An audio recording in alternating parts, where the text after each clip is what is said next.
ಮಾಜಿ ಪ್ರಧಾನಿ H D Deve Gowda ಅವರ ಧರ್ಮಪತ್ನಿ ಚೆನ್ನಮ್ಮ ದೇವೇಗೌಡ ಅವರ ನಿಧನದ ಹಿನ್ನೆಲೆಯಲ್ಲಿ ರಾಜ್ಯಾದ್ಯಂತ ಶೋಕದ ವಾತಾವರಣ ನಿರ್ಮಾಣವಾಗಿದೆ. ಸರಳತೆ, ಸೇವಾ ಮನೋಭಾವ ಮತ್ತು ಕುಟುಂಬದ ಬೆನ್ನೆಲುಬಾಗಿ ಗುರುತಿಸಿಕೊಂಡಿದ್ದ ಚೆನ್ನಮ್ಮ ಅವರ ಅಂತಿಮ ದರ್ಶನಕ್ಕಾಗಿ ರಾಜಕೀಯ ಪಕ್ಷಗಳ ನಾಯಕರು, ಗಣ್ಯರು ಹಾಗೂ ಅಪಾರ ಸಂಖ್ಯೆಯ ಸಾರ್ವಜನಿಕರು ಆಗಮಿಸಿ ಅಂತಿಮ ನಮನ ಸಲ್ಲಿಸಿದ್ರು. ಮುಖ್ಯಮಂತ್ರಿ ಡಿ ಕೆ ಶಿವಕುಮಾರ್ ದೇವೇಗೌಡ ನಿವಾಸಕ್ಕೆ ಭೇಟಿ ನೀಡಿ ಕುಟುಂಬದ ಸದಸ್ಯರಿಗೆ ಸಾಂತ್ವನ ಹೇಳಿದ್ರು. ಬಳಿಕ ಮಾಧ್ಯಮಗಳೊಂದಿಗೆ ಮಾತನಾಡಿದಂತ ಅವರು, ಕುಟುಂಬದ ಇಚ್ಛೆಯಂತೆ ಚೆನ್ನಮ್ಮ ಅವರ ಅಂತ್ಯಕ್ರಿಯೆಯನ್ನ ಸಕಲ ಸರ್ಕಾರಿ ಗೌರವಗಳೊಂದಿಗೆ ನೆರವೇರಿಸಲಾಗುವುದು ಅಂತ ಘೋಷಣೆ ಮಾಡಿದರು.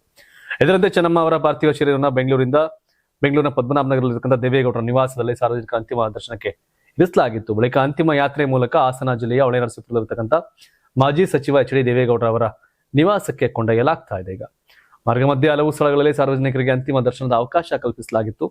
ಸೋಮವಾರ ಬೆಳಗ್ಗೆ 7 ಗಂಟೆಯಿಂದ 9:30ರವರೆಗೆ ಹೊಳೆನರಸೀಪುರದಲ್ಲಿರತಕ್ಕಂಥ ರೇವಣ್ಣ ಅವರ ನಿವಾಸದಲ್ಲಿ ಸಾರ್ವಜನಿಕರ ಅಂತಿಮ ದರ್ಶನಕ್ಕೆ ವ್ಯವಸ್ಥೆ ಮಾಡಲಾಗಿದೆ. ಬಳಿಕ ಪಾರ್ಥಿವ ಶರೀರವನ್ನ ಮಾವಿನಕೆರೆ ಶ್ರೀ ರಂಗನಾಥ ಸ್ವಾಮಿ ಬೆಟ್ಟದ ತಪ್ಪಲಿನ ಕ್ಯಾತ್ನಳ್ಳಿ ಜಮೀನಿಗೆ ಕೊಂಡೊಯ್ಯಲಾಗುತ್ತದೆ.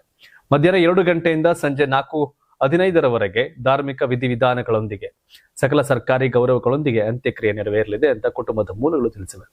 ಇನ್ನು ಅಂತ್ಯಕ್ರಿಯೆ ಹಿನ್ನೆಲೆಯಲ್ಲಿ ಕಾನೂನು ಮತ್ತು ಸುವ್ಯವಸ್ಥೆ ಕಾಪಾಡುವ ಉದ್ದೇಶದಿಂದ ಹಾಸನ ಜಿಲ್ಲೆಯಲ್ಲಿ ಭಾನುವಾರ ಮತ್ತು ಸೋಮವಾರ 2 ದಿನಗಳ ಕಾಲ ಮದ್ಯ ಮಾರಾಟವನ್ನು ನಿಷೇಧ ಮಾಡಲಾಗಿದೆ. ಈ ಸಂಬಂಧ ಜಿಲ್ಲಾಧಿಕಾರಿ ಕೆಎಸ್ ಲತಾಕುಮಾರಿ ಆದೇಶವನ್ನು ಹೊರಡಿಸಿದ್ದು, ಜಿಲ್ಲಾದ್ಯಂತ ಅಗತ್ಯ ಪೊಲೀಸ್ ಬಂದೋಬಸ್ತ್ ಕೂಡ ಕಲ್ಪಿಸಲಾಗಿದೆ. ಒಟ್ಟಾರೆ ದಶಕಗಳ ಕಾಲ ದೇವೇಗೌಡರ ರಾಜಕೀಯ ಮತ್ತು ಕುಟುಂಬ ಜೀವನಕ್ಕೆ ಆಸರಿಯಾಗಿದ್ದ ಚೆನ್ನಮ್ಮ ಅವರಿಗೆ ಸೋಮವಾರ ಸಾವಿರಾರು ಜನ ಕಂಬನಿಯ ನಡುವೆ ಸರ್ಕಾರಿ ಗೌರವಗಳೊಂದಿಗೆ ಅಂತಿಮ ವಿದಾಯ ನೀಡಲಾಗುತ್ತೆ. ಗಂಡ ಹೆಂಡತಿ ಅಂದ್ರೆ ದೇವೇಗೌಡ ದಂಪತಿ ಅಂತ ಇರಬೇಕು ಎನ್ನುವಂತಿದ್ರು ಈ ಜೋಡಿ. 70 ವರ್ಷಕ್ಕೂ ಹೆಚ್ಚು ಕಾಲ ಒಟ್ಟಿಗೆ ಬದುಕಿದ್ದ ಜೀವ ಈಗ ಕಣ್ಮರೆಯಾಯಿತು. ಆದ್ರೆ ಮತ್ತೊಂದು ಹಿರಿ ಜೀವಕ್ಕೆ ಅದೆಂತ ನೋವಾಗಿರ್ಬೇಕು ಅಲ್ವಾ? ಧರ್ಮಪತ್ನಿಯ ಅಗಲಿಕೆಯಿಂದ ನೊಂದಿರ್ತಕ್ಕಂಥ ದೇವೇಗೌಡರಿಗೆ ದೇವರು ಈ ದುಃಖ ತಡೆದುಕೊಳ್ಳುವ ಶಕ್ತಿ ಕೊಡಬೇಕಿದೆ. ಇನ್ನು ದೇವೇಗೌಡರು ಪತ್ನಿ ಚೆನ್ನಮ್ಮ ಅವರನ್ನ ನಿಂತು ನೋಡುತ್ತಿರುವಾಗಲೇ ಅವರ ಉಸಿರು ನಿಂತಿದೆ. ಚೆನ್ನಮ್ಮ ಅವರ ಕೊನೆ ಕ್ಷಣಗಳ ಬಗ್ಗೆ ಅಳಿಯ ಡಾಕ್ಟರ್ ಮಂಜುನಾಥ್ ವಿವರಿಸಿದ್ದಾರೆ. ಚೆನ್ನಮ್ಮ ಅವರ ಆರೋಗ್ಯ ಹದಗೆಟ್ಟ ವಿಚಾರ ತಿಳಿದು ದೇವೇಗೌಡರು ಆಸ್ಪತ್ರೆಗೆ ತೆರಳಿದ್ರು. ವೈದ್ಯರ ಬಳಿ ಪತ್ನಿ ಆರೋಗ್ಯದ ಬಗ್ಗೆ ಮಾಹಿತಿ ಪಡೆಯುತ್ತಿರುವಾಗಲೇ ಚೆನ್ನಮ್ಮ ಅವರಿಗೆ ಹೃದಯಾಘಾತವಾಗಿದೆ ಅಂತ ತಿಳಿದು ಬಂದಿದೆ. ಚೆನ್ನಮ್ಮ ಅವರು ಪತಿಯನ್ನ ನೋಡುತ್ತಲೇ ಕಣ್ಮುಚ್ಚಿದ್ದಾರೆ ಎನ್ನಲಾಗ್ತಿದೆ. ಚೆನ್ನಮ್ಮ ಅವರ ಕೊನೆ ಕ್ಷಣದ ಬಗ್ಗೆ ಅಳಿಯ ಹಾಗೂ ಸಂಸದ ಡಾಕ್ಟರ್ ಮಂಜುನಾಥ್ ಅವರು ದೇವೇಗೌಡರು ಬಂದು ಪತ್ನಿ ಆರೋಗ್ಯ ಬಗ್ಗೆ ಮಾಹಿತಿ ಪಡೆಯುತ್ತಿದ್ರು. ಈ ಸಮಯದಲ್ಲಿ ಚೆನ್ನಮ್ಮ ಅವರಿಗೆ ಹೃದಯಾಘಾತವಾಯಿತು ಅಂತ ವಿವರಿಸಿದ್ದಾರೆ.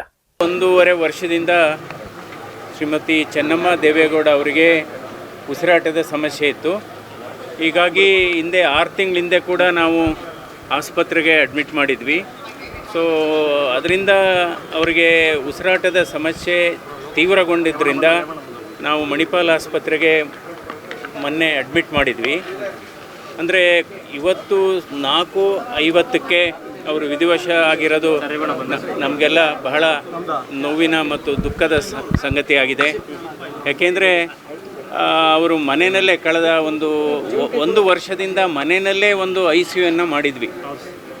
ಅಲ್ಲಿ ನಮ್ಮ ಸಿಸ್ಟ್ರಿನ್ಲ ಆದಂಥ ಶೈಲಜಾ ಅವರು, ಡಾಕ್ಟರ್ ಚಂದ್ರಶೇಖರ್ ಅವರು ಎಲ್ಲ ಕಾಳಜಿ ವಹಿಸ್ತಾ ಇದ್ರು.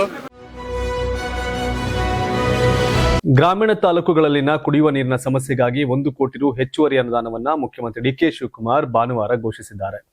ವಿಧಾನಸೌಧದ ಸಮ್ಮೇಳನ ಸಭಾಂಗಣದಲ್ಲಿ ಬರ ಪರಿಸ್ಥಿತಿ ಕುರಿತು ಜಿಲ್ಲಾಧಿಕಾರಿಗಳು ಮತ್ತು ಸಿಇಒಗಳ ಜೊತೆ ನಡೆದ ವಿಡಿಯೋ ಸಂವಾದದಲ್ಲಿ ಮಾತನಾಡಿದಂತ ಮುಖ್ಯಮಂತ್ರಿ, ಹೊಸ ಬೋರ್ವೆಲ್ ಕೊರೆಸುವಾಗ ಕಡ್ಡಾಯವಾಗಿ ವಿಡಿಯೋ ಚಿತ್ರೀಕರಣ ಆಗಬೇಕು. ನಕಲಿ ಪ್ರಕರಣಗಳು ಕಂಡು ಬಂದ್ರೆ ಸಿಇಒಗಳೇ ನೇರ ಹೊಣೆ ಅಂತ ಹೇಳಿದ್ರು. ಮುಂದಿನ 15 ದಿನಗಳಲ್ಲಿ ಕೇಂದ್ರ ಸರ್ಕಾರಕ್ಕೆ ಬರ ಪರಿಸ್ಥಿತಿಯ ಸಮಗ್ರ ವರದಿ ಸಲ್ಲಿಕೆಗೆ ಸೂಚಿಸಿದ್ರು. ಸಣ್ಣ ಮತ್ತು ಅತಿ ಸಣ್ಣ ರೈತರ ಹಿತವೇ ಮುಖ್ಯ ಆದ್ಯತೆ. ಕೃಷಿ, ಪಶುಸಂಗೋಪನೆ ಮತ್ತು ಗ್ರಾಮೀಣಾಭಿವೃದ್ಧಿ ಇಲಾಖೆಗಳು ಸಮಾರೋಪಾದಿಯಲ್ಲಿ ಕೆಲಸ ಮಾಡಬೇಕು. ಟ್ರಾನ್ಸ್ಫಾರ್ಮರ್ಗಳ ರಿಪೇರಿಗೆ ವಿಶೇಷ ಗಮನ ನೀಡಿ ಹೆಚ್ಚುವರಿ ಟ್ರಾನ್ಸ್ಫಾರ್ಮರ್ಗಳನ್ನ ಸಿದ್ಧವಾಗಿಟ್ಟುಕೊಳ್ಳಲು 4G ವಿನಾಯಿತಿ ನೀಡಬೇಕು. ಅಧಿಕಾರಿಗಳು ಕೇವಲ ಕಾಗದದ ವರದಿ ನೀಡದೆ ಫೀಲ್ಡ್ಗಿಳಿದು ಆಡಳಿತಾತ್ಮಕ ಟೀಮ್ ವರ್ಕ್ ಮತ್ತು ಕಾರ್ಯಕ್ಷಮತೆ ಪ್ರದರ್ಶನ ಮಾಡಬೇಕು ಅಂತ ಕಟ್ಟುನಿಟ್ಟಿನ ನಿರ್ದೇಶನ ಕೊಟ್ಟರು.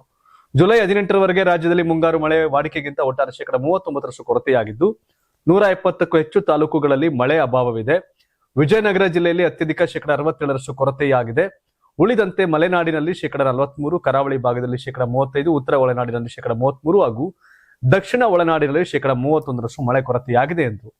ಪ್ರಮುಖ ಜಲಾಶಯಗಳಲ್ಲಿ ಕೇವಲ 40% ಮಾತ್ರ ನೀರು ಸಂಗ್ರಹವಿದೆ. ಲಿಂಗನಮಕ್ಕಿ, ಸೂಪಾ ಮತ್ತು ವಾರಾಯಿಯಲ್ಲಿ ಕೇವಲ ಸರಾಸರಿ 23% ಮಾತ್ರ ನೀರು ಸಂಗ್ರಹವಿದೆ. ಕಾವೇರಿ ಕಣಿವೆಯಲ್ಲಿ 51% ಹಾಗೂ ಕೃಷ್ಣಾ ಕಣಿವೆಯಲ್ಲಿ 48% ನೀರಿದೆ. ರೈತರು ಕಡಿಮೆ ನೀರಿನ ಬಳಕೆಯಾಗುವ ಬೆಳೆಗಳನ್ನ ಬೆಳೆಯುವ ಮೂಲಕ ಬರದ ಪರಿಸ್ಥಿತಿಯನ್ನು ಸಮರ್ಥವಾಗಿ ಎದುರಿಸಬೇಕು ಅಂತ ಕೈಜೋಡಿಸಬೇಕು ಅಂತ ಕೇಳಿಕೊಂಡ್ರು. ರೈತರ ಹಿತರಕ್ಷಣೆಗೆ ಸಕಲ ಸಿದ್ಧತೆ ಮಾಡಲಾಗುವುದು ಅಂತ ತಿಳಿಸಿದ ಅವರು, ಸಣ್ಣ ಮತ್ತು ಅತಿ ಸಣ್ಣ ರೈತರ ಸಂಪೂರ್ಣ ವಿವರಗಳನ್ನ ತಂತ್ರಾಂಶದ ಮೂಲಕ ಸಿದ್ಧವಾಗಿಟ್ಟುಕೊಂಡು ಪ್ರತಿಯೊಂದು ಪರಿಹಾರವು ತಳಮಟ್ಟದ ಅರ್ಹ ಫಲಾನುಭವಿಗಳಿಗೆ ತಲುಪುವಂತೆ ನೋಡಿಕೊಳ್ಳಬೇಕು. ರಾಜ್ಯದ ಯಾವುದೇ ಹಳ್ಳಿ ಅಥವಾ ನಗರದ ವಾರ್ಡ್ಗಳಲ್ಲಿ ಕುಡಿಯುವ ನೀರಿನ ತೊಂದರೆ ಕಾಣಿಸಿಕೊಳ್ಳಬಾರದು.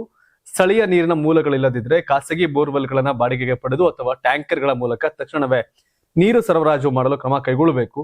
ಸಾರ್ವಜನಿಕರಲ್ಲಿ ಮಳೆ ನೀರು ಕೊಯ್ಲಿನ ಕುರಿತು ಜಾಗೃತಿ ಮೂಡಿಸಬೇಕು ಅಂತ ನಿರ್ದೇಶನವನ್ನ ಕೊಟ್ಟರು.